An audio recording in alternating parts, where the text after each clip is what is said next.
Hello everyone. Assalamu alaikum. I am MD Mosaddiq Bijoy and welcome back once again to our channel Understanding Computer Basics. আজকে আমরা যে বিষয়টি একদম practically হাতে কলমে দেখব সেটি হচ্ছে মাইক্রোসফট ওয়ার্ড, অর্থাৎ আজকে আমরা চতুর্থ পর্বে এসে ইনসার্টের কাজ দেখব। তো কথা নয় কাজে চলে যাব। তার আগে যদি আপনি আমার এই চ্যানেলটিতে প্রথম ফ্রেন্ড হয়ে থাকেন তো অবশ্যই চ্যানেলটি সাবস্ক্রাইব করবেন। সাবস্ক্রাইব করে দেওয়ার পর নোটিফিকেশন বেল আইকনটি অন করে দিবেন যাতে নেক্সট টাইম আপনি আমার এই ভিডিওগুলো খুব সহজেই পেয়ে যান এবং ঘরে বসে থেকে নিজে নিজেই কম্পিউটার আয়ত্ত করতে পারেন। তো চলেন কাজটি শুরু করি। So without further ado let's get down the work.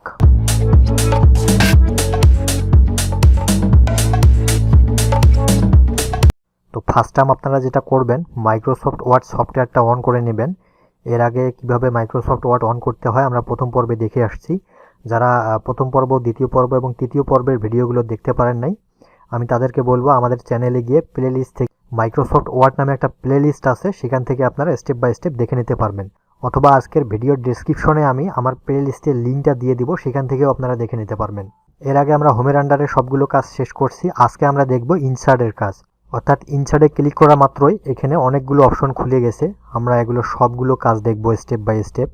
এখানে পেজের কাজ দেখব, টেবিলের কাজ দেখব, ইলিস্ট্রেশনের কাজ দেখব, মিডিয়ার কাজ দেখব, হেডার অ্যান্ড ফোল্ডারের কাজ দেখব, টেক্সটের কাজ দেখব, সিম্বলসের কাজ দেখব।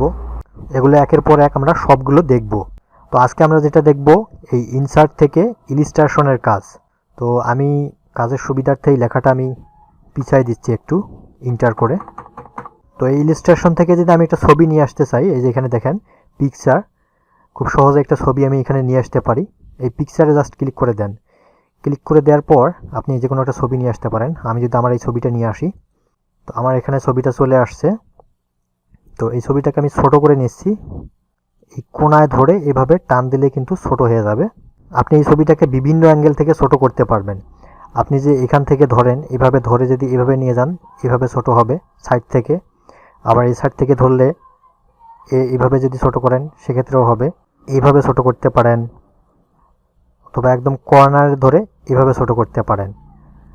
আপনার কার্সারটা যখন দুই পাশে তীরের মতো হবে তখনই যদি ধরে ড্র্যাগ করেন এভাবে, তাহলে কিন্তু ছোট বড় করা যাবে। তো ইনস্ট্যান্ট টাইম দেখেন এই ছবিটা কিন্তু এখান থেকে নড়তেছে না, অর্থাৎ মুভ হচ্ছে না। তো আমি এটাকে নড়াচড়া করার জন্য যেটা করতে পারি, জাস্ট ছবিটাতে ক্লিক করেন, এখানে এসে দেখেন ওরাপ টেক্সট, জাস্ট এখানে ক্লিক করে দেন এবং এখানে নিচে এসে দেখবেন ইনফন্ট টেক্সট। এই ইনফন্ট অফ টেক্সটে ক্লিক করে দেন। এখানে ক্লিক করলে এখন দেখেন আমি কিন্তু আমার মতো করে ইচ্ছা অনুযায়ী ছবিটা যেখানে সেখানে নিয়ে যেতে পারবো, সবখানে আমি রেখে কাজ করতে পারবো। তো এই ছবিটাকে আমি বিভিন্ন ধরনের স্টাইল করতে পারি। এখানে উপরে দেখেন এই যে এই স্টাইলগুলো আমি যদি এরকম করি, দেখেন ছবির চতুর্থ সাইডে অ্যালবামের মতো হয়ে যাচ্ছে। এটা করতে পারেন, এটা করতে পারেন, এটা করতে পারেন। অথবা এগুলো যদি আপনার পছন্দ না হয়, আপনি এখানে এসে ক্লিক করে দেন। এখানে অনেকগুলো অপশন আছে, আপনি আপনার ইচ্ছা অনুযায়ী এগুলো করতে পারবেন। আমি লেখাটা একটু পিছাই দিচ্ছি, আরও ছবিটা একটু পিছাই দেই। এখান থেকে এভাবে আপনি ছবির মডেলগুলো চেঞ্জ করতে পারেন, অর্থাৎ কাভার পেজ দিতে পারেন ছবিতে। এরকম এরকম করতে পারেন, 3D স্টাইল। আপনার যেটা ভালো লাগে আপনি আপনার ইচ্ছা অনুযায়ী করতে পারবেন। এভাবে এভাবে এক এক করে আপনি দেখে নিতে পারবেন। তো আমি যে কোনো একটা নিয়ে নেই এখান থেকে, এটা নিলাম আমি। এভাবে আপনি নড়াচড়া করতে পারবেন। এবং এই ছবিটাতে যদি আপনি চাচ্ছেন আপনার এই কালারটা ভালো লাগতেছে না, আপনি এই ছবির কালার খুব সহজেই চেঞ্জ করতে পারবেন। এখানে আপনি এই যে প্রথমে আসবেন কারেকশন, এই কারেকশনে এসে দেখেন অনেকগুলো ব্রাইটনেস সহ কালার চলে আসবে। আপনি এটা করতে পারেন, এরকম করতে পারেন, এরকম করতে পারেন। আপনার ইচ্ছা অনুযায়ী আপনার যেটা ভালো লাগে আপনি সেটা খুব সহজে করে দিতে পারবেন। নর্মাল করে রাখলাম। এবং তারপরে আছে কালার। আপনি চাইলে ছবিটাতে বিভিন্ন কালার করতে পারবেন। আপনি সাদা কালো করে দিতে পারবেন আপনার ইচ্ছা অনুযায়ী, আপনি একদম রঙিন করে দিতে পারবেন। দেখেন আমি জাস্ট মাউসের কার্সারটা নিয়ে যাচ্ছি, এখানে ছবিটা চেঞ্জ হয়ে যাচ্ছে। এরকম করে দিতে পারেন, এরকম করে দিতে পারেন। আপনার যেটা ভালো লাগে আপনি ইচ্ছা অনুযায়ী করতে পারবেন। এবং তারপরে এসে আপনি ছবিটার বিভিন্ন ইফেক্ট দিতে পারেন। এখানে এসে অ্যাটেস্টিক ইফেক্ট, এখানে জাস্ট ক্লিক করে দেন। এখানে আপনি ছবি বিভিন্ন ইফেক্ট দিতে পারবেন, অর্থাৎ আর্ট করা ছবির মতো করতে পারবেন। আপনি যদি এরকম করে দেন, দেখেন একদম ভূতের মতো লাগতেছে আমাকে। এরকম করতে পারেন, এরকম করতে পারেন, এরকম করে দিতে পারেন। এটা সম্পূর্ণ আপনার উপর ডিপেন্ডস করবে, আসলে আপনি আপনার ছবিটাকে কিভাবে সাজাতে চান আপনি সেভাবেই সাজাতে পারবেন। খুবই সহজ, আপনি যখন করবেন নিজে নিজে তখন বুঝতে পারবেন। তো আমি এই ছবিটাকে পিছন সাইডে দিয়ে দিচ্ছি এবং আপনি এখানে এসে ছবির বর্ডার দিতে পারেন। বর্ডারে ক্লিক করেন, ক্লিক করার পরে যে এখানে আসেন, এখানে এসে আমি একদম মোটা করে দিলাম ছবির চতুর সাইডে। এবং এটাতে যদি আমি আবার কালার করতে চাই, আমি চাচ্ছি কালারটা চেঞ্জ করে দেব, আমি চতুর সাইডে লাল করে দিব। জাস্ট এই কালারে ক্লিক করে দেন, রেটে ক্লিক করে দেন, একদম লাল হয়ে গেল। এগুলা খুবই সহজ, আপনি যখন করবেন মজা লাগবে। আমি যদি কালারটা নো কালার করে দেই, আপনি এখানে এসে বিভিন্ন ইফেক্ট দিতে পারেন।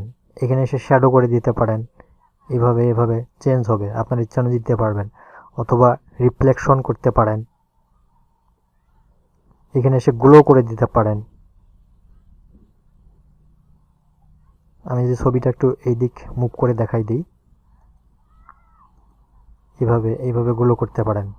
ছবির চতুর সাইডে আলাদা একটা স্পেসিফিক রং চলে আসবে, এগুলো করতে পারেন, এটা করতে পারেন। অথবা সবার শেষে এসে দেখেন 3D করতে পারেন।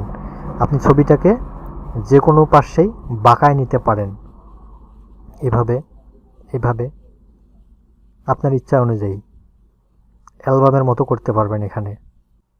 এবং নিচে এসে আরও অনেক অপশন আছে, এগুলো অ্যাডভান্স লেভেলের অপশন, আপনারা এগুলো ঘাটাঘাটি করলেই কিন্তু বুঝতে পারবেন সব। তো তারপরে আমরা যেটা দেখব, আমি ছবিটাকে নর্মাল করে নিচ্ছি, এখানে সোজা করে দিলাম।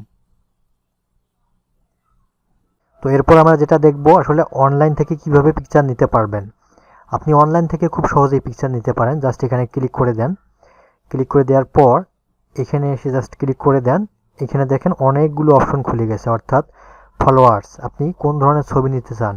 এখানে রোজ আছে, সান ফলোয়ার্স আছে, spring followers, black and white followers. তারপরে আছে এডুকেশন, অর্থাৎ এডুকেশনালি যে কাজগুলো করতে পিকচার লাগে সেখান থেকে আপনি এখানে বুকসের ছবি নিতে পারেন, backs to school, teachers, students, এই লেভেলের ছবিগুলো এখান থেকে নিতে পারেন। তারপরে আছে বার্থডে, বার্থডে রিলেটেড যে পিকচারগুলো থাকে সেগুলো আপনি এখান থেকে নিতে পারবেন। তারপরে আছে লাভ, অর্থাৎ ভালোবাসা, রিলেশন রিলেটেড যে পিকচারগুলো থাকে, hearts, kiss, weddings, etcetera etcetera. তারপর আছে পিপল, অর্থাৎ মানুষ রিলেটেড, অর্থাৎ হিউম্যান, আপনি বেবিস, ফ্যামিলিস, ফ্রেন্ডস এগুলোর ছবি নিতে পারেন। Food, pizza, apples, coffee, ice cream, অ্যানিমেলসের এখানে ডগ, কাটস, হর্স, আপনি এখানে সব ছবি নিতে পারবেন। অনেকগুলো আছে, আমি এভাবে দেখে বোঝাতে পারবো না। তো আমার এত কিছুর প্রয়োজন নেই, আমি শুধু একটা ফুলের ছবি নিয়ে একটা দেখাই দিতেছি, আপনারা স্টেপ বাই স্টেপ এগুলো সবগুলো দেখলে বুঝতে পারবেন। তো আমি এখান থেকে একটা ফুল নেই, যদি আমার পছন্দ অনুযায়ী আমি এখান থেকে একটা ফুল সিলেক্ট করব। আমি চাচ্ছি এই ফুলটা আমি নিব। জাস্ট এখানে ক্লিক করলাম, ক্লিক করার পর এখানে নিচে এসে দেখবেন ইনসার্ট, জাস্ট এই ইনসার্টে ক্লিক করে দিবেন। ইনসার্টে ক্লিক করলেই কিন্তু আমার এই ছবিটা কিন্তু এখানে চলে আসছে, ফুলের ছবিটা। তো আমি এই ছবিটাকে মুভ করার জন্য, আবার নড়াচড়া করার জন্য আবার এখানে ওরাপ টেক্সট, এই ওরাপ টেক্সট থেকে in front of text, just এখানে ক্লিক করে দেন। এখন কিন্তু আমার মতো করে আমি এটাকে নড়াচড়া করতে পারবো। আমি এখান থেকে ছোট করে নিতেছি, জাস্ট কোনায় ধরে তীরের মতো যখন কার্সারটা হয়ে যাবে এভাবে ধরে ড্র্যাগ করে নিয়ে আসবেন, ছোট হয়ে যাবে। আপনি এই পাশ থেকেও ছোট বড় করতে পারবেন, সেম ওই আগের মতোই। এভাবে অনলাইন থেকেও আপনি বিভিন্ন ধরনের ছবি নিয়ে আসতে পারেন আপনার ইচ্ছা অনুযায়ী। তো আমি এগুলো এভাবে সাজাই দিই, আমার লেখাটা উপরে নিয়ে যাই যদি, ব্যাক স্পেস চাপ দিয়ে, এইভাবে আপনার ইচ্ছা অনুযায়ী আপনি কাজ করতে পারবেন। এবং এগুলোও যদি আপনার পছন্দ না হয় এই ছবিগুলো, আপনি আপনার ইচ্ছা অনুযায়ী এখানে লিখে ছবি নিয়ে আসতে পারেন। জাস্ট অনলাইনে ক্লিক করেন, এখানে যে সার্চ অপশন, জাস্ট এখানে এসে আপনি লিখে দিতে পারেন আপনার ইচ্ছা অনুযায়ী। আমি যদি এখানে চাই এটা 3D ছবি নিয়ে আসবো, এখানে একটা বিড়ালের ছবি নিয়ে আসবো, জাস্ট ক্যাট লিখে দিলাম, ক্যাট পিকচার। এখানে সার্চ করে দেয়া মাত্রই কিন্তু অনেকগুলো বিড়ালের পিকচার এখানে আসছে, আপনি আপনার ইচ্ছা অনুযায়ী নিতে পারেন। আমি যদি এই ছবিটা একটু নেই, সিলেক্ট করলাম, এখানে এসে ইনসার্ট করে দিলাম, একটু সময় নেবে এবং এখন দেখেন চলে আসছে। আমি যদি এটাকে নড়াচড়া করার জন্য অরাপ টেক্সট থেকে ইন ফ্রন্ট অফ টেক্সট, এখন এটা যেখানে সেখানে নিয়ে যেতে পারবো। আমি এটাকে এই যে কোনায় ধরে একটু ছোট করে নেই, এভাবে ধরে আপনার ইচ্ছা অনুযায়ী আপনি ছোট করতে পারেন, এভাবে যেখানে সেখানে রাখতে পারবেন। এবং চাইলে যে উপরে ধরে যে এখান থেকে ধরে আপনি এভাবে ঘোরায় নিতে পারবেন ছবি, আপনার ইচ্ছা অনুযায়ী আপনি ঘোরাতে পারবেন, বড় করতে পারবেন, ছোট করতে পারবেন। তাহলে আমরা খুব সহজেই একটা ফুলের ছবি নিয়ে আসলাম, পিকচার থেকে আমি আমার নিজের একটা ছবি নিয়ে আসলাম এবং 3D ইফেক্টের একটা বিড়ালের ছবি নিয়ে আসলাম। এগুলো খুব সহজেই আপনারা করতে পারবেন। পর আমরা যেটা দেখব ইনসার্ট থেকে এখানে এসে স্ক্রিনশট। আসলে এখান থেকে আপনারা খুব সহজেই স্ক্রিনশট নিতে পারবেন। জাস্ট এই স্ক্রিনশটে ক্লিক করে দেন, ক্লিক করার পর এখানে নিচে এসে দেখবেন স্ক্রিন ক্লিপিং, জাস্ট এই স্ক্রিন ক্লিপিংয়ে ক্লিক করে দিবেন। ক্লিক করে দেওয়ার পর এরকম আপনার স্ক্রিনটা ব্লার হয়ে যাবে। এখন মাউসটা রেখে আপনি যেখান থেকে ইচ্ছা সেখান থেকে আপনি একটা স্ক্রিনশট নিতে পারবেন। আমি জাস্ট এই এতটুকু জায়গায় একটা স্ক্রিনশট নিব, ধরলাম, ধরে এইভাবে ছেড়ে দিলাম। এখন দেখেন চলে আসছে, আমার অতটুকু জায়গায় কিন্তু স্ক্রিনশট হয়ে আসছে। তো এটাকে নড়াচড়া করার জন্য আবার এখানে অরাপ টেক্সটে যাবেন, এখান থেকে নিচে এসে in front of text click করলে এখন কিন্তু এটা মুভ করতে পারবেন। তো খুব সহজে আমরা এই কাজগুলো করে ফেললাম এবং নেক্সট ক্লাসে এসে আমরা দেখব শেপের কাজ। শেপ একটা বিশাল এরিয়া, তারপরে স্মার্ট আর্ট, চার্ট, এগুলোর কাজ আমরা নেক্সট ক্লাসে দেখব। তো আজকের টিউটোরিয়ালটা এতটুকুই, আবারও দেখা হবে অন্য কোনো টপিকস নিয়ে। সবাই ভালো থাকবেন, সুস্থ থাকবেন, আল্লাহ হাফেজ।